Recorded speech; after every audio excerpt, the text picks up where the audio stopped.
Did you know that just 100 cows can release as much climate-warming gas as a small fleet of cars driving year-round? It's a startling thought, but it highlights one of agriculture's biggest climate challenges. Welcome to the Fields of Innovation YouTube channel. Smart farming starts here. Discover the future of agriculture, where we share information about technology applied in agriculture. Today, we're diving deep into the world of cattle farming to explore how groundbreaking technologies are tackling the methane problem and paving the way for a more sustainable future. Methane, or CH, is a greenhouse gas with a serious punch. Over a 20-year period, it's over 80 times more potent at trapping heat in our atmosphere than carbon dioxide. When we look at global agriculture, livestock is a major contributor, responsible for up to 40% of all agricultural methane emissions. The scale of this issue is immense, but so is the potential for innovation. This raises a crucial, thought-provoking question for our time. Can we significantly reduce these emissions without compromising the productivity that feeds our growing global population? The answer, as you're about to see, is a resounding yes. And it involves a fascinating blend of biology, technology, and brilliant farm management. To understand the solutions, we first need to grasp the problem at its source.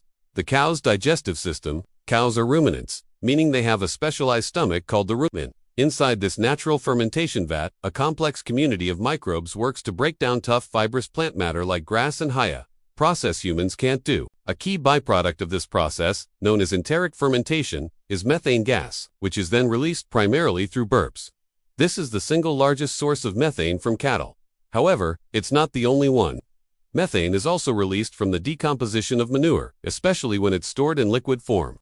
And inefficiencies in feed conversion mean that more feed is required per animal, leading to higher overall emissions. To tackle this, scientists are using an arsenal of modern tools. Highly sensitive laser sensors can detect methane in the air around farms. Satellites provide a bird's-eye view of emission hotspots across vast regions.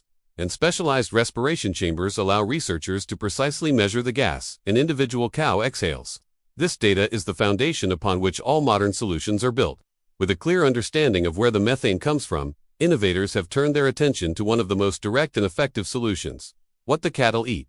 Feed innovations are at the forefront of this agricultural revolution. Perhaps the most talked about breakthrough is the use of seaweed supplements, specifically a red seaweed called Asparagopsis taxiformis. When added to cattle feed in very small amounts, this seaweed has been shown in numerous studies to inhibit the specific microbes that produce methane, cutting emissions by an incredible 80% or even more.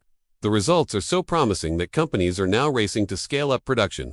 Beyond seaweed, other feed additives are making a significant impact. Probiotics are being developed to foster a healthier, more efficient gut microbiome, while specific enzyme additives can help break down feed more completely, leaving less material for methane-producing microbes to feast on. Diets higher in certain fats have also been shown to improve digestive efficiency and lower methane output. A powerful real-world example comes from dairy farms in Australia, where pioneering farmers have integrated seaweed into their feed regimens.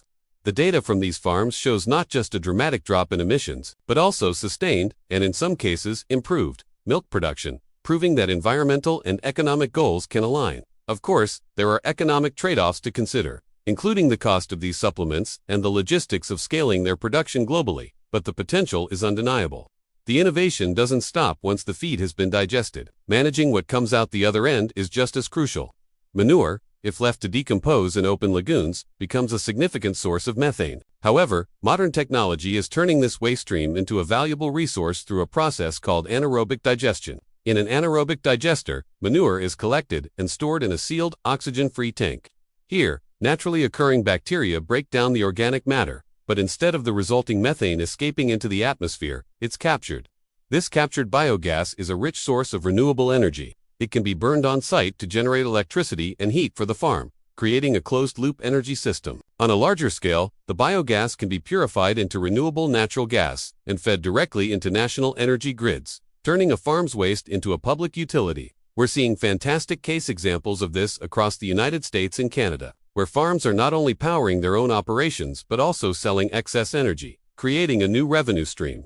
To encourage this transition, governments are offering powerful policy incentives, such as carbon credits for verified methane reduction and subsidies for renewable energy generation. This approach embodies the principles of a circular economy, where waste is eliminated and resources are continuously repurposed for maximum value.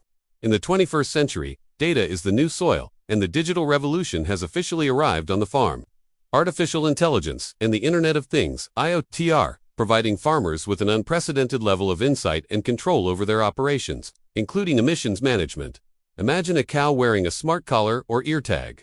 These wearable sensors can track a host of health metrics in real time, from activity levels and body temperature to chewing patterns and, crucially, indicators of digestive efficiency and gas release. This constant stream of data is fed into sophisticated AI models. These algorithms can analyze patterns and predict when an individual animal's methane output is likely to peak. With this predictive power, automated feeding systems can adjust the animal's diet in real time, delivering specific supplements or feed mixes precisely when they're needed most. For the farmer, all this information is displayed on an intuitive IoT dashboard, accessible via a tablet or smartphone. This allows them to move from reactive problem-solving to proactive, data-driven management, making precise decisions that optimize both productivity and sustainability. On a larger scale, drones equipped with methane sensors and data analytics platforms are helping to monitor emissions across entire herds and pastures, enhancing the accuracy of large-scale tracking and verification. This fusion of agriculture and high-tech is not science fiction. It's happening now, transforming the very nature of livestock management. While feed and technology offer powerful external solutions, some of the most profound innovations are happening at the biological level. Scientists are now looking at the genetics of the cattle themselves and the microbial communities within them. Through selective breeding programs, researchers have identified that some animals are naturally more feed efficient and produce less methane than others. By carefully selecting for these low-emission traits, it's possible to breed future generations of cattle that have a smaller environmental footprint from birth. This is a long-term strategy, but it holds the promise of creating permanent, cumulative reductions in methane output across the entire global herd. Taking this a step further, scientists are exploring the world of microbial engineering. The goal is to develop and introduce engineered microbes into the rumen that can outcompete the native methane-producing ones, or that can alter the digestive process to produce different, less harmful byproducts. This frontier of science, of course, raises important discussions about ethics and regulation. Ensuring animal health and welfare remains the absolute top priority. In navigating the public and regulatory perception of genetically modified organisms in agriculture is a significant challenge. However, these biological and genetic breakthroughs represent the cutting edge of emission control, showing just how deep our scientific toolkit has become. These theories and technologies are not just confined to laboratories. They are being put to the test and proven in the real world. We're seeing inspiring global case studies that demonstrate tangible results. In the United States, California has set one of the world's most ambitious targets, aiming to reduce methane from dairy and livestock by 40% below 2013 levels by 2030, driving massive investment in digesters and feed additives.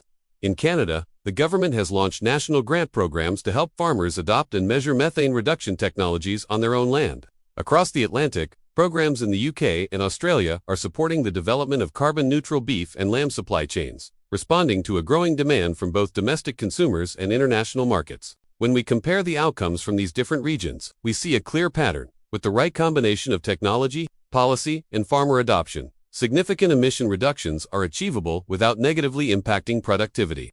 In many cases, the efficiencies gained from these new systems actually lead to healthier animals and more profitable farms. These success stories provide the critical proof and inspiration needed to accelerate global adoption. Ultimately, for any of these innovations to be adopted at scale, they must make financial sense to the farmer. The economics of low-methane farming are a critical piece of the puzzle, and the good news is that sustainability and profitability are increasingly going hand in hand. While technologies like anaerobic digesters represent a significant upfront investment, the long-term returns can be substantial. The savings from generating on-farm energy, combined with the revenue from selling carbon credits or renewable energy, can create a compelling business case. Furthermore, in today's market, sustainability is a powerful brand differentiator. Products marketed as green, carbon neutral, or sustainably raised are commanding premium prices, especially in export markets and among environmentally conscious consumers in developed nations. This consumer demand is creating a powerful market pull for sustainable beef and dairy. The conclusion is clear. Investing in eco-friendly practices is no longer just a moral duty or a compliance cost. It is a strategic business opportunity, allowing farms to become more resilient, efficient, and profitable in a changing world. Looking ahead, the future of agriculture is a story of integration and collaboration. We are moving toward a vision of methane-neutral farming, where the complex challenges of climate change are met with a symphony of solutions. Imagine farms where AI-driven precision feeding works in concert with genetically optimized, low-methane herds. where waste from these animals is not a problem but the very fuel that powers the farm and the local community through advanced biogas systems. This future is not a distant dream. It is being built today. Achieving it will require continued global cooperation between scientists, engineers, policymakers, and farmers. It will depend on growing consumer awareness, driving demand for sustainable products, and on smart, forward-thinking policies that incentivize innovation. The final message is one of profound optimism. Technology and nature are not adversaries. When we align them with a common purpose, they have the power to feed our world, restore our ecosystems, and heal our planet together. Thank you for joining us on Fields of Innovation. If you found this video insightful, please give it a thumbs up, subscribe to our channel, and hit the notification bell so you never miss an update on the future of agriculture. We'd love to hear your thoughts in the comments below. Until next time, keep innovating.